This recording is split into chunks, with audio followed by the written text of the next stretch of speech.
I've reached a big milestone in my farming experience. I'm very excited about it.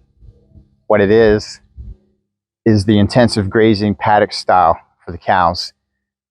Kind of a modified version of what Joel Salatin and Judy do.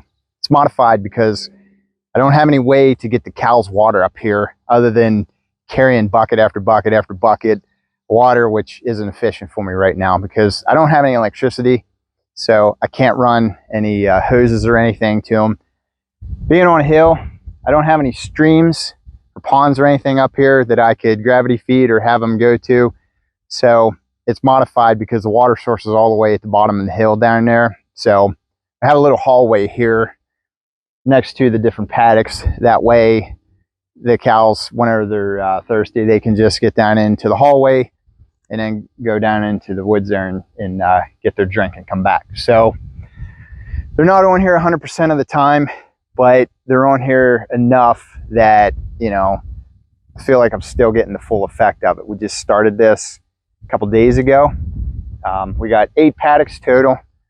They're already on paddock number 2, and I'm going to go ahead and turn them into paddock 3. You can see how tall the grass is, this one compared to the other one. Right now, what is it, May 9th?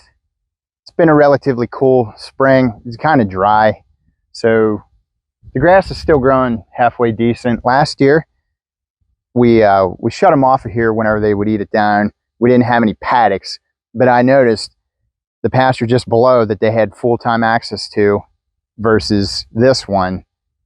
You know, this one, they still got the manure and the piss and everything for the nitrogen, and it looks a lot better than what the one that was grazed constantly.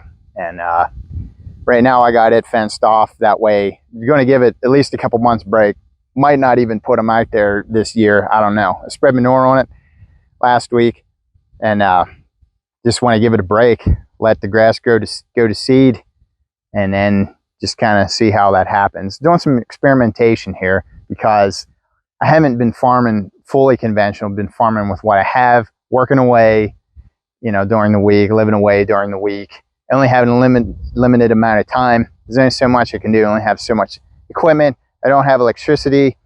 I only have so much pasture. I've been putting up a ton of fence. So some of the pastures, just so the cows have something to eat, I've just had to have them on there 100% of the time. It's not ideal. It's not what I wanted to do, but it's all that, you know, it's the only option pretty much that I had other than buying hay, which I didn't have the money for that, nor do I want to do that.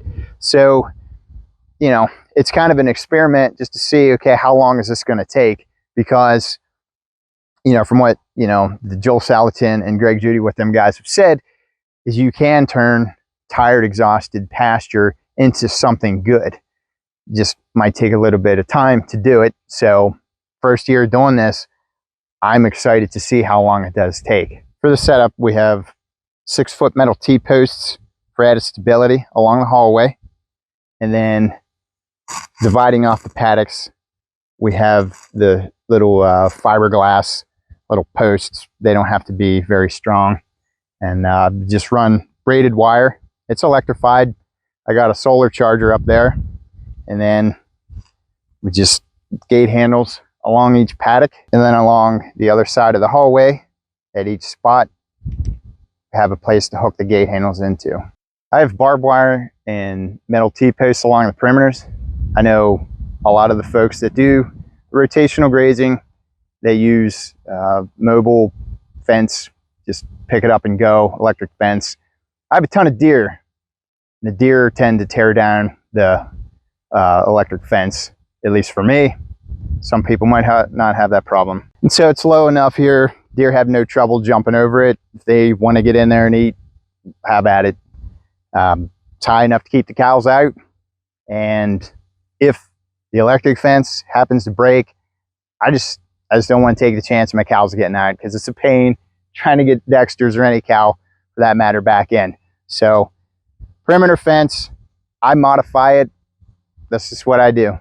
Modify it, keeping it here to where we're just going to have a strong perimeter, and then for the paddocks, make that the mobile poly-braided, you know, electric fence that, if, you know, once I change my mind, I can just splice that stuff together and you know, keep moving it around. So a number of different options there. They've been on each section about a day, day and a half.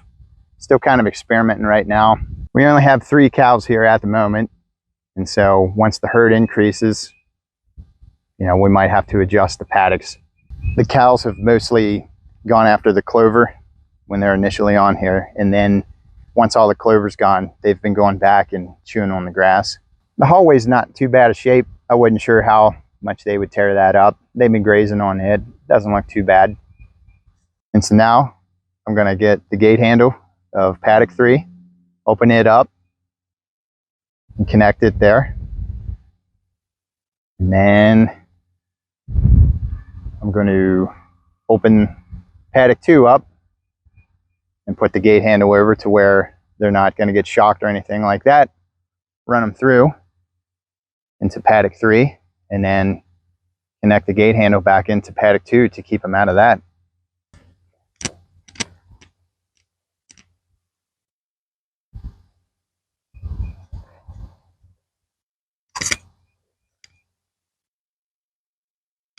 Come on, cows. Come on. Come on, girls. Come on, girls. Come on. Come on. Come on, cows. Come on. Come on in. Come on. Come on, cows. Come on. Come on. Come on, girls. Come on, cows. Come on, girls. Come on. Come on, cows. Come on. Come on. And even though the system is modified and they're not here 100% of the time, there's still a lot of cow patties all through here. So that's nice. And we'll see how this does with the amount of rain we get. And again, this is still the experimental phase for us. You can read the books and watch the YouTube videos, but until you're actually there doing it, you don't really know how much your cows are going to eat. And I'm away most of the week. Dad, he has another farm to take care of, so we kind of get to him once a day. We've been doing about a day, day and a half. We did a day for the first paddock, a day and a half for paddock 2. It's looking like about a day is probably what we'll keep it at. Don't want to get the grass too short. I know there's different recommendations, so forth, but I don't really want to get it too much shorter than this. They're still hesitant just because of the electric fence, trying to make sure that it's not up. So now that they see that it's not up, they're getting that fresh grass. They're all excited. Come on, Red. Come on, Red. So now I'll just shut them off from paddock 2. It's a pretty simple system. There's a little bit of work initially, you know, and again, it's modified because the Salatin Judy system is picking up the posts and moving them. Here we got them semi-permanent, but it's, you know, pretty much the same concept.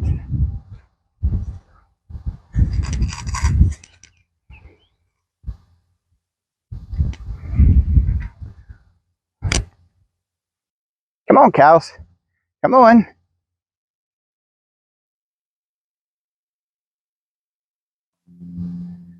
So last time they started directly for the clover and then came back for the grass. Now it looks like they're kind of getting a bit of both. I think the sound of cows chewing is just very relaxing, very therapeutic.